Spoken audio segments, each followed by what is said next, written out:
Hey there, friend. Joe Hain here, going for a little stroll, and I wanted to share 5 super unhealthy mental habits that I stopped doing after becoming really mindful of my mindset, and now I teach this to other people. So the first thing is I do not allow myself to think like negative or toxic thoughts about myself. I need to be my biggest fan and support system. So whenever I have a bad thought about myself, I just evict it, come to presence, and think something positive instead.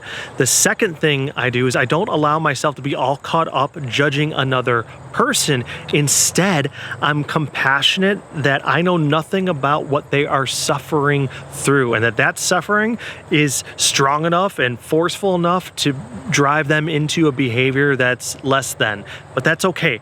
It has nothing to do with me. They are suffering, and I am compassionate of that.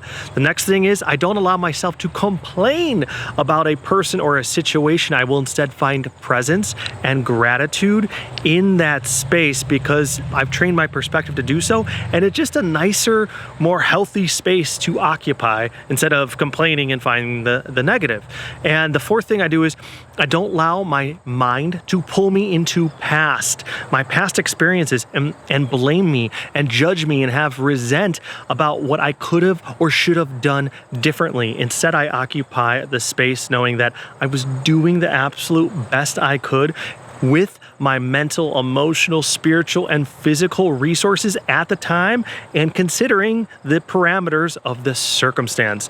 And the last and final thing I don't allow myself to do is forecast a future of suffering, of delusion where I'm going to experience some kind of toxicity or negativity. I don't paint the future as bad. I instead predict a positive experience where I am present and grateful. If you want some tips on how to train your mind to do that, be sure to follow and ask me how I can help.